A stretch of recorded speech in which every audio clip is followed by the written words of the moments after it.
Namaskar. Welcome to the online learning platform of our college, Shri A.K. Doshi Mahila College, Jamnagar. I, Dhruvika Kanabar, presenting my lecture on auditing and corporate governance. આપણે types of ઓડિટના પ્રકારો discuss કરી રહ્યા હતા, જેમાં હવે આપણે last type discuss કરવાનું છે, અધર ટાઈપ્સ અન્ય પ્રકારો, જેમાં 3 પ્રકારોનો સમાવેશ થાય છે. તો આ જે અન્ય પ્રકારો છે એ એવા પ્રકારો છે કે જે અગાઉના કોઈપણ પ્રકારની દ્રષ્ટિએ જે આપણે ડિસ્કશન કર્યું એમાં સમાવિષ્ટ થતા નહોતા. આ જે છે એ રેગ્યુલર ઓડિટ, જનરલ ઓડિટ કરતાં થોડાક અલગ પ્રકારો છે, એટલે એને આપણે અન્ય ઓડિટના હેડિંગમાં ઇન્ક્લુડ કરેલા છે. તો આ અન્ય પ્રકારો જે ઓડિટના છે એમાં આપણે ફર્સ્ટનું ડિસ્કશન કરીએ, શાખાનું ઓડિટ, બ્રાન્ચ ઓડિટ. તો કોઈપણ કંપની જ્યારે બિઝનેસ એસ્ટાબ્લિશ કરે, સ્ટાર્ટ કરે, ત્યારે એ જે છે એ નફાના હેતુથી આ બિઝનેસ ધંધો કરવામાં આવતો હોય છે. પછી જ્યારે કાર્યક્ષમ રીતે કંપનીનું મેનેજમેન્ટ કરવામાં આવે ત્યારે જે કંપનીના ધ્યેયો છે એ સિદ્ધ થતા જાય અને બિઝનેસ જે છે એ ગ્રો કરવા માંડે, ધંધો જે છે એ વિકસવા માંડે. જ્યારે કંપનીનો બિઝનેસ જે છે એ વિકસી જાય ત્યારે એ બિઝનેસને જે છે એના માટે એમાં જે છે એ નફો થતો જાય અને મૂડી પણ એકઠી થતી જાય. તો આવા સંજોગોમાં કંપની જે છે એને ધંધો વિસ્તારવાનો વિચારણા કરશે. બિઝનેસ એક્સપાન્શનનો પ્લાન જે છે એ આગળ ઉપર કરવામાં આવશે after certain period of time, after running the business successfully for the certain period of time.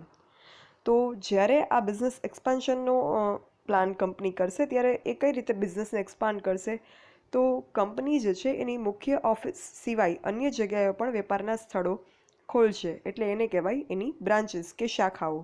તો આ બીજી જગ્યાએ પણ જે છે એ બ્રાન્ચીસ ખોલવામાં આવશે, જેનાથી શું થશે કે કંપનીનો ધંધો વિસ્તારવામાં આવશે, વિસ્તરશે, એક્સપાન્ડ થશે અને કંપની જે છે એ વધારે નફો કમાઈ શકશે. આ બ્રાન્ચીસ જે છે એ કોઈ એક સિટીમાં જ વધારે બ્રાન્ચીસ હોઈ શકે, કોઈ રિજિયન અલગ હોય અને ત્યાં બ્રાન્ચીસ હોય એ પ્રકારે પણ હોઈ શકે, કોઈ અલગ રાજ્યમાં હોઈ શકે, કે પછી દેશમાં ક્યાંય પણ હોઈ શકે, કે પછી ફોરેન કન્ટ્રીઝમાં, વિદેશમાં પણ બ્રાન્ચ જે છે એ કંપની શરૂ કરી શકે. એનો બિઝનેસ કયા પ્રકારનો છે અને બિઝનેસ એક્સપાન્શન કયા પ્રકારથી કરવા માંગે છે એના પર ડિપેન્ડ છે. પણ આ રીતે જ્યારે કંપની વેપારનું સ્થળ બીજે પણ ખોલે ત્યારે એને શાખા કે બ્રાન્ચ કહેવાય. અને આવી શાખા જે છે, બ્રાન્ચ, એ પોતાનો હિસાબો પોતાના અલગ રાખે, નાણાકીય પત્રકો અને એ બધું. તો એના માટે જે ઓડિટ થાય, શાખાએ પોતાના જે હિસાબો રાખેલા હોય એ હિસાબોને ચકાસવા માટે જે ઓડિટ થાય એને કહેવામાં આવે છે બ્રાન્ચ ઓડિટ કે શાખાનું ઓડિટ. તમે બ્રાન્ચ અકાઉન્ટિંગ શીખી ગયા છો અકાઉન્ટ્સમાં. અહીંયા જે છે બ્રાન્ચ ઓડિટની વાત છે, બ્રાન્ચના અકાઉન્ટ્સ જે છે એને ઓડિટ કરવાની વાત છે. કંપનીની શાખા જે છે એ વિદેશમાં પણ આવેલી હોય તો એ શાખાનું પણ ઓડિટ કરવામાં આવે છે. જે વિધિન કન્ટ્રી બ્રાન્ચીસ હોય કંપનીની એને ડોમેસ્ટિક બ્રાન્ચીસ કહેવાય, અને જે આઉટ ઓફ કન્ટ્રી બ્રાન્ચીસ હોય એને ફોરેન બ્રાન્ચીસ કહેવાય. શાખા જે છે એ શાખાની જે ઓફિસ છે, બ્રાન્ચની ઓફિસ, એના હિસાબો કંપનીના ઓડિટર તપાસે છે. અને અથવા તો ભારતના કંપનીઝ એક્ટ મુજબ કોઈ પણ વ્યક્તિ કે જે ઓડિટરની લાયકાત ધરાવે છે એ અન્ય વ્યક્તિ પણ તપાસી શકે. એટલે કંપનીના ઓડિટર પણ આ શાખાના હિસાબો તપાસી શકે જો શક્ય હોય તો, અથવા તો પછી કોઈ બીજા વ્યક્તિ કે જેની પાસે ઓડિટરની લાયકાત છે એ વ્યક્તિ પણ શાખાના હિસાબો તપાસી શકે. હવે જો કંપનીની શાખા ભારતની બહાર હોય, આઉટ ઓફ કન્ટ્રી, તો આ શાખા ઓફિસના હિસાબો જે છે યા તો કંપનીના ઓડિટર તપાસશે, યા તો જે કન્ટ્રીમાં શાખા છે, બ્રાન્ચ છે, એ કન્ટ્રીમાં એ કન્ટ્રીનો જે એક્ટ છે, કાયદો છે, એના મુજબ જે વ્યક્તિ પાસે ઓડિટર થવાની લાયકાત હશે એ વ્યક્તિ તપાસશે.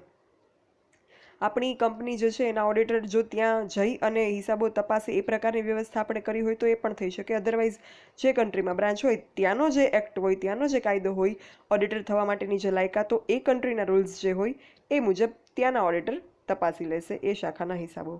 અને શાખાના હિસાબો જો કંપનીના ઓડિટરે તપાસ્યા ન હોય, ઘણી વખત એવું થતું હોય કે કંપનીના ઓડિટર સિવાયની કોઈ વ્યક્તિ કે જે ઓડિટર થવાની લાયકાત ધરાવે છે એ વ્યક્તિ શાખાના હિસાબો તપાસે, કંપનીના ઓડિટર ન તપાસે, તો આવા સંજોગોમાં કંપનીના ઓડિટરને જો જરૂર લાગે તો એ કંપનીના ઓડિટર જે છે એ શાખાની મુલાકાત લઈ શકે. ભલે ઓડિટિંગ વર્ક એમણે નથી કર્યું, કોઈ બીજા ઓડિટર થવાની લાયકાત ધરાવતી વ્યક્તિએ કર્યું છે, પણ એ વ્યક્તિ જે છે આવા સંજોગોમાં કંપનીના જે મુખ્ય ઓડિટર છે એને જો જરૂર લાગશે તો એ શાખાની મુલાકાત લઈ શકશે. પછી શાખાના હિસાબો જે છે એ ઓડિટ કરવાની બાબતમાં કંપનીના ઓડિટરની જે સત્તા અને ફરજો છે એવી જ સત્તા અને ફરજો શાખાના હિસાબો તપાસવાની બાબતમાં પણ શાખાના ઓડિટરની રહેશે. કંપનીના ઓડિટર જે છે એને કંપની ધારા મુજબ, કંપનીઝ એક્ટ મુજબ અમુક સત્તા અને ફરજો આપવામાં આવ્યા છે. અમુક જે છે એનું કાર્યક્ષેત્ર કાયદા દ્વારા નક્કી કરવામાં આવ્યું છે. તો આ રીતે જે છે એનું જે સત્તા અને ફરજો છે, સેમ સત્તા અને ફરજો જે છે એ શાખાના હિસાબો તપાસનાર શાખાના ઓડિટરના પણ રહેશે. હવે બીજું એક વેતનની વાત ઓડિટરના. તો શાખાના ઓડિટરનું જે વેતન છે અને એના હોદ્દાની જે શરતો છે એ નક્કી કરવાની સત્તા કંપનીની જનરલ મિટિંગમાં, સામાન્ય સભામાં છે. એટલે કંપનીની સામાન્ય સભામાં જો બોર્ડ ઓફ ડિરેક્ટર્સને સત્તા આપવામાં આવે તો બોર્ડ ઓફ ડિરેક્ટર દ્વારા આ ઓડિટર જે છે એનું વેતન અને એના હોદ્દાની શરતો અને આ અંગેની જે કાયદાકીય જોગવાઈઓ છે એ નક્કી કરી શકે. તો આ છે બ્રાન્ચ ઓડિટ, શાખાનું ઓડિટ. એના પછી નેક્સ્ટ આપણે ડિસ્કસ કરીએ કાર્યક્ષમતા ઓડિટ કે એફિશિયન્સી ઓડિટ, અને મેનેજરિયલ ઓડિટ પણ કહેવામાં આવે છે, મેનેજમેન્ટ ઓડિટ પણ. તો અહીંયા કાર્યક્ષમતા ઓડિટ એટલે કાર્યક્ષમતાનું ઓડિટ કરવામાં આવે છે, એ નામ પરથી ખ્યાલ આવે. તો કોની એફિશિયન્સી, કોની કાર્યક્ષમતાનું અહીંયા ઓડિટ કરવામાં આવે છે? તો મેનેજમેન્ટ બોડી જે છે એની એફિશિયન્સી, એની કાર્યક્ષમતાનું અહીંયા ઓડિટ કરવામાં આવે છે. મેનેજમેન્ટ દ્વારા ધંધો કેટલી કાર્યક્ષમતાથી ચલાવવામાં આવે છે એની ચકાસણી જે છે એ કાર્યક્ષમતા ઓડિટમાં કરવામાં આવે. આ કાર્યક્ષમતા ઓડિટ માટે જે છે અમુક વખત સંચાલકીય ઓડિટ એવો શબ્દ પણ વાપરવામાં આવે છે, મેનેજમેન્ટ ઓડિટ કે એફિશિયન્સી ઓડિટ, આ શબ્દો પણ વાપરવામાં આવે છે, કારણ કે આ બધા વચ્ચે જે છે એ કોઈ ખાસ ડિફરન્સ છે નહીં. એટલે એક અર્થમાં પણ આપણે એ શબ્દોનો ઇન્ટરચેન્જેબલી યુઝ કરી શકીએ. કાર્યક્ષમતા ઓડિટ એટલે કેટલી કાર્યક્ષમતાથી સંચાલકીય યોજનાઓ અને નીતિઓ જે સંચાલકે ઘડેલા છે એનો અમલ કેટલી કાર્યક્ષમતાથી થાય છે અને એનું રિઝલ્ટ જે છે એ કેટલું આવે છે ધાર્યા મુજબ, એની ચકાસણી એટલે કાર્યક્ષમતા ઓડિટ. કેટલાક વસ્તુલક્ષી ધોરણો જે છે એના આધારે આવી ચકાસણી કરવામાં આવે. અમુક સ્ટાન્ડર્ડ સેટ કરેલા હોય કે આ પ્રકારનો અમલવારી થવાથી આ રિઝલ્ટ આવ્યું ખરું, તો એ મુજબ એની ચકાસણી કરવામાં આવે. આ જે રૂઢિગત ઓડિટિંગ છે, જે ટ્રેડિશનલ ઓડિટિંગ બધું જે છે એના કરતાં આ ઓડિટ જે છે એ થોડુંક ડેવલપ્ડ ફોર્મ ઓફ ઓડિટિંગ છે, થોડુંક એડવાન્સ ફોર્મ ઓફ ઓડિટિંગ છે. કારણ કે અહીંયા માત્ર નાણાકીય વ્યવહારો અને હિસાબી ચોપડાઓ નથી તપાસાતા. સામાન્ય ઓડિટની આપણે જ્યારે અગાઉ ચર્ચા કરી ત્યારે માત્ર એમાં અમુક જ વસ્તુ આવતી કે નાણાકીય વ્યવહારો ચકાસવામાં આવે, દસ્તાવેજી પુરાવાઓ ચકાસવામાં આવે, તપાસવામાં આવે, અને હિસાબી ચોપડાઓ અને નાણાકીય પત્રકો, financial statements and annual accounts, આ બધાની તપાસ થાય. આમાં આ કશી તપાસ થતી નથી. આમાં જે છે એ મેનેજરિયલ લેવલે બધી તપાસ થાય છે. એટલે આ એક એડવાન્સ ફોર્મ ઓફ ઓડિટિંગ છે. લેનાર્ડ નામના એક ઓડિટિંગ નિષ્ણાંતે કહેલું છે કે કાર્યક્ષમતા ઓડિટ એ વ્યવસ્થાતંત્રનું માળખું, એની યોજના અને હેતુઓ, તેની અંકુશ પદ્ધતિ, સંચાલનના સાધનો અને માનવીય તથા ભૌતિક સવલતોના ઉપયોગની વિસ્તૃત અને રચનાત્મક તપાસ છે. તો આ ડેફિનેશન પરથી પણ ખ્યાલ આવે કે એફિશિયન્સી ઓડિટ જે છે એના દ્વારા વ્યવસ્થાતંત્ર અને સંચાલકીય બાબતોનું ચકાસણી કરવામાં આવે છે, અંકુશ પદ્ધતિની ચકાસણી કરવામાં આવે છે, અને આ બધી બાબતની એક વિસ્તૃત અને રચનાત્મક તપાસ છે. આ વિસ્તૃત અને રચનાત્મક એટલા માટે કારણ કે અહીંયા જે છે એ ખાલી ફિગરેટિવ ડેટા કે આંકડાઓ નથી તપાસવામાં આવતા. અહીંયા ક્વોલિટેટિવ ડેટા પણ તપાસવામાં આવે છે, ગુણાત્મક માહિતી પણ અહીંયા તપાસવામાં આવે છે, નહીં કે માત્ર સંખ્યાત્મક માહિતી કે જે નાણાકીય ઓડિટમાં, રેગ્યુલર ફોર્મ ઓફ ઓડિટમાં તપાસવામાં આવતી ઓનલી સંખ્યાત્મક માહિતી, પણ અહીંયા ગુણાત્મક માહિતી, ક્વોલિટેટિવ ડેટા પણ તપાસવામાં આવે છે. આ કાર્યક્ષમતા ઓડિટ જે છે એનો હેતુ કોઈ કંપનીનો કે પેઢીનો કોઈ એક ભાગ કે કોઈ એક ખાતું એની કાર્યક્ષમતા તપાસવાનો નથી. અહીંયા સમગ્ર ધંધાની એક ઓવરઓલ એફિશિયન્સી તપાસવાનો આ કાર્યક્ષમતા ઓડિટનો હેતુ છે. કેનેડાની એક ફેડરલ ફાઇનાન્શિયલ ઓફિસર્સ ઇન્સ્ટિટ્યુશન છે. આ ઇન્સ્ટિટ્યૂટે કાર્યક્ષમતા ઓડિટ, એફિશિયન્સી ઓડિટ જે છે એના વિશે એવું કીધેલું છે કે કાર્યક્ષમતા ઓડિટનો સર્વગ્રાહી હેતુ એટલે એક ઓવરઓલ એનો ઓબ્જેક્ટિવ જે છે એ જે પ્રવૃત્તિઓનું અવલોકન થતું હોય એને લગતું વસ્તુલક્ષી વિશ્લેષણ અવલોકન, ભલામણો અને સંબંધિત ટીકાઓ પૂરી પાડી સંચાલનની દરેક સપાટીને તેમની જવાબદારીઓ અસરકારક રીતે પૂરી કરવામાં મદદ કરવાનો છે. એટલે અહીંયા આખા કંપનીમાં મેનેજરિયલ લેવલે અને સંચાલનની બીજી સપાટીઓમાં જે કોઈ પ્રવૃત્તિઓ થતી હોય એનું વસ્તુલક્ષી વિશ્લેષણ કરવામાં આવે, એમાં જો કોઈ સજેશન્સ દેવાની જરૂર લાગે તો એ આપવામાં આવે, અને અંતે જે છે આ ઓડિટનો એક એમ એવો છે કે જે કંઈ કામ જે કંઈ સપાટીએ થાય છે સંચાલનની, એ ઉચ્ચ સપાટી હોય, ટોપ લેવલ ઓથોરિટી, મિડલ સપાટી હોય, મધ્ય સપાટી કે બોટમ લેવલ મેનેજમેન્ટ કે સપાટી હોય, તળ સપાટી, આ બધી જ સપાટીએ જે કોઈ કામ કરવામાં આવે છે, જે કોઈ કામગીરી પ્રવૃત્તિઓ કરવામાં આવે છે, જે જવાબદારીઓ અદા કરવામાં આવે છે, એ ઇફેક્ટિવલી અસરકારક રીતે પૂરી થઈ શકે એ પ્રકારે મદદ કરવા માટે આ પ્રકારનું ઓડિટ કરવામાં આવે છે. એમાં હેલ્પફુલ થવા માટે આ ઓડિટ જે છે એ કરવામાં આવે છે. અને જે આમાં મેનેજમેન્ટ ઓડિટ શબ્દ મેં વાપર્યો, આ ટોપિક ઉપર આપણે ડિટેલમાં ડિસ્કશન અગાઉ પણ કરી ચૂક્યા છીએ. તો એ મેનેજમેન્ટ ઓડિટ અને આ કાર્યક્ષમતા ઓડિટ, આ બંને જે છે એમાં બહુ માઇનર ડિફરન્સીસ છે માત્ર કાર્યક્ષેત્રની દૃષ્ટિએ. બાકી જે છે એ બંનેનો એમ જે છે એ એક જ છે. ત્યારબાદ હવે આપણે થર્ડ ટાઈપ ઓડિટના અન્ય પ્રકારોમાં ત્રીજો પ્રકાર ડિસ્કસ કરીએ. ત્રીજા પ્રકારનું નામ છે ઔચિત્ય ઓડિટ કે યોગ્યતા ઓડિટ કે પ્રોપ્રાઇટી ઓડિટ. તો આ પણ જે રૂઢિગત ઓડિટિંગ છે, જે ટ્રેડિશનલ ઓડિટિંગ છે, કે જેમાં આપણે એવું આવતું કે નાણાકીય પત્રકો, ફાઇનાન્શિયલ સ્ટેટમેન્ટ્સ, એન્યુઅલ અકાઉન્ટ્સ, વાર્ષિક હિસાબો અને નાણાકીય વ્યવહારો, આર્થિક વ્યવહારો જે છે એ દસ્તાવેજોના આધારે તપાસવામાં આવે. આવું આપણે રૂઢિગત ઓડિટિંગમાં, ટ્રેડિશનલ ઓડિટમાં આ બધી ચર્ચા આપણે કરી ચૂક્યા છીએ અગાઉ. આ ઓડિટ એના જેવું નથી. આ ઓડિટ એનાથી અલગ છે. જે સામાન્ય ઓડિટ આપણે રૂઢિગત ઓડિટ કરતા, એમાં નાણાકીય પત્રકો જે બનાવેલા હોય કંપનીએ, એ ધંધાની સાચી અને વાજબી અને સંપૂર્ણ આર્થિક પરિસ્થિતિ દર્શાવે છે એ હેતુને ધ્યાનમાં રાખીને એ ઓડિટ કરવામાં આવતું. અને સામાન્ય ઓડિટ જે છે એમાં રૂઢિગત ઓડિટ, એમાં હિસાબોના ચોપડામાં દર્શાવેલ જે વ્યવહારો હોય એ વ્યવહારોનો માત્ર ડેટા જે છે એ ટેલી કરવામાં આવતો, કે વ્યવહાર જે છે એ બુક્સ ઓફ અકાઉન્ટ્સમાં એ વ્યવહાર લખેલો હોય, એની અમાઉન્ટ દર્શાવેલી હોય, અને પછી એનું વાઉચર કે એનો કોઈ પણ ડોક્યુમેન્ટરી એવિડન્સ, દસ્તાવેજી પુરાવો, એ બંનેને કમ્પેર કરવામાં આવે અને જોવામાં આવે કે આ ફિગરેટિવ ડેટા સાચો છે કે નહીં. બસ આટલું જ કરવામાં આવતું. એટલે એમાં જે છે માત્ર ક્રોસ ચેકિંગ થતું ફિગરેટિવ ડેટાનું, સંખ્યાત્મક માહિતીનું એક ક્રોસ ચેક થતું કે જે વાઉચરમાં બોલે છે એ જ વસ્તુ અકાઉન્ટ્સમાં દર્શાવે છે કે નહીં. બસ એટલું જ અહીંયા તપાસ થતી. બીજું કોઈ એમાં જે છે ક્વોલિટેટિવ તપાસ ન થતી. માત્ર અહીંયા પણ ક્વોન્ટિટેટિવ, સામાન્ય ઓડિટમાં માત્ર ક્વોન્ટિટેટિવ સંખ્યાત્મક માહિતી જે છે એનું ક્રોસ ચેકિંગ થતું. પણ ઔચિત્ય ઓડિટમાં એવું નથી. ઔચિત્ય ઓડિટ છે એમાં વ્યવહારોની યોગ્યતા અને ઔચિત્યની તપાસ કરવામાં આવે છે. કોઈ પણ વ્યવહાર ધંધામાં કરવામાં આવ્યો હોય, પછી ભલે એનો વાઉચર એનું ઉપસ્થિત હોય, વાઉચરમાં પણ એ અમાઉન્ટ જ હોય અને અકાઉન્ટ્સ, બુક્સ ઓફ અકાઉન્ટમાં પણ સેમ અમાઉન્ટ હોય, બટ એ જે આર્થિક વ્યવહાર છે, એ જે ટ્રાન્ઝેક્શન છે, એની પ્રોપરાઇટી શું, એ ટ્રાન્ઝેક્શન ઉચિત છે, એ ટ્રાન્ઝેક્શન કરવાની જરૂર હતી ખરી, અમાઉન્ટ જે છે એ સાચી છે, એ ટ્રાન્ઝેક્શનની વ્યાજબી છે, એ વસ્તુની તપાસ ઔચિત્ય ઓડિટમાં કરવામાં આવે છે. જે રૂઢિગત ઓડિટ હતું, સામાન્ય ઓડિટ, એમાં જે છે એ માત્ર વ્યવહાર અંગે સમર્થન કરતા વાઉચરોની ચકાસણી કરવામાં આવે અને ખરેખર વ્યવહાર થયો છે, ખર્ચ અથવા આવકનો વ્યવહાર જે કોઈ હોય એને સમર્થન આપતું વાઉચર છે કે નહીં એ બાબતની તપાસ કરવામાં આવે.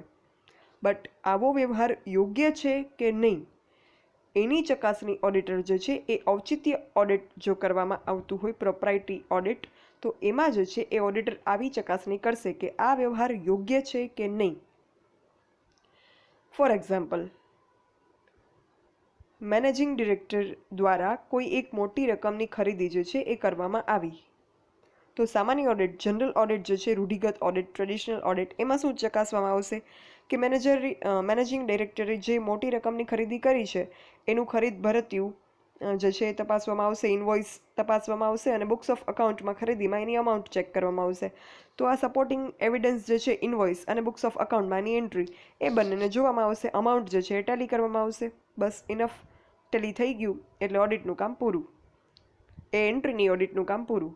બટ ઔચિત્ય ઓડિટ, પ્રોપ્રાઇટી ઓડિટ જે છે એમાં શું ચકાસવામાં આવે, તો મેનેજિંગ ડિરેક્ટરે કોઈ મોટી રકમની ખરીદી જે છે એ ખૂબ ઊંચા ભાવે કરી હોય તો એ વ્યવહાર જે છે એ દેખીતી રીતે અયોગ્ય દેખીતી રીતે જે છે વ્યવહાર નામાની દૃષ્ટિએ એ ખોટો નથી, કારણ કે બુક્સ ઓફ અકાઉન્ટમાં એ વ્યવહાર લખેલો છે, અમાઉન્ટ સાચી લખેલી છે અને એનું વાઉચર પણ જે છે એ અમાઉન્ટની પુષ્ટિ આપે છે, પ્રૂફ આપે છે કે યસ આ ટ્રાન્ઝેક્શન થયું છે.